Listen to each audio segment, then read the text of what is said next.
Hi, it's Lucy here, and today I'm going to be creating some mail cards using the Uniquely Creatives June collection, which is called Eclectic Grunge, and these are some of the papers that are included, and it has a lot of different items as well, but today I'm mostly going to be using the papers and these dies.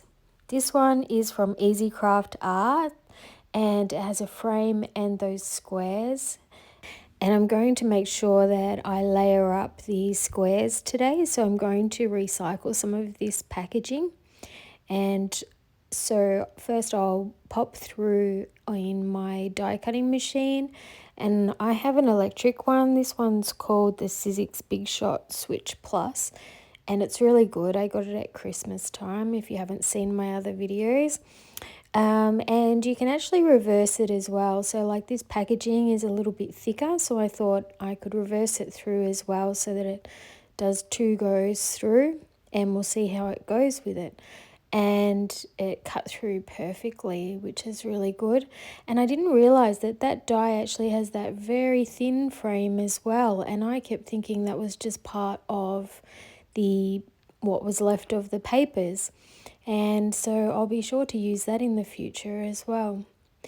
With my Big Shot as well, I find that I can cut lots of pieces because it's like an A4 size. It's really big, so you can put through lots at one time.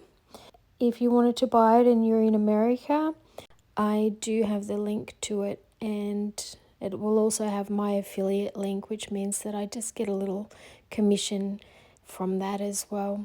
So if you are looking to buy an electric one, with what I'm doing now is die cutting a lot of squares and things. This really saves me cranking it through for ages. I get it ready, I put it through, and then I start getting the next lot ready while it's going through. It's pretty quick anyway, but yeah, I always find that I'm tidying up or something like that quickly while it goes through, and I don't have to touch it or do anything.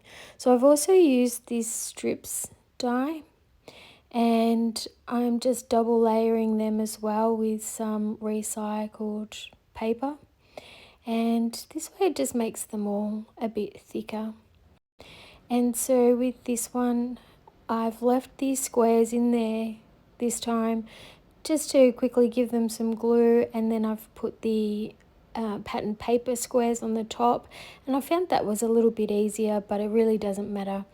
Like with this one, I'm just going to add the square to the recycling paper as well, and that way then they're all sitting up nicely, and it's saving me a lot of foam tape. And also on the sides of your cards, like if people look at the sides, they won't see a whole lot of foam tape as well if you die cut any scraps using it and use that instead to give the height to your card.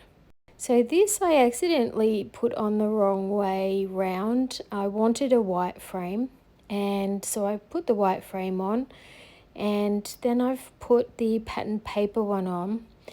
And it's not until after I'm putting the squares in that I remember that I actually wanted it white, and they stand out a lot better. But it doesn't matter because I'll just pop these in, and then I can always add the white frame over the top. So I've got 4 different pattern papers here that I've cut the squares from, and I'm just making sure that none of them are sitting together. And so if I put one of each on each row and make sure that nothing around them is the same pattern, I think that always looks best. But if you make a mistake, it doesn't matter. No one will notice. Or you can always add something over one of them as well to hide the problem.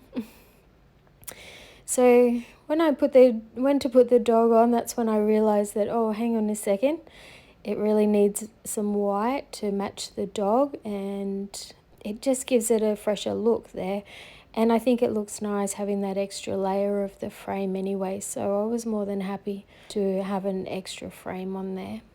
The frame size is about 5 inches by almost 4 inches. I think it fits perfectly on American sized cards, but as you can see on mine, it's fine and works perfectly too. So here's the cards that I made using just the squares really, and a couple of sentiments and things. I hope that you've enjoyed these. I had a lot of demand for masculine card ideas. So I'm just going to show you these 4, and I do have a bonus 4 at the end that aren't using the squares, but they are using this kit, and I will link the description to this kit below as well. I used a little bit of black twine with that as well, and some black rhinestones, all of which you can get at Uniquely Creative.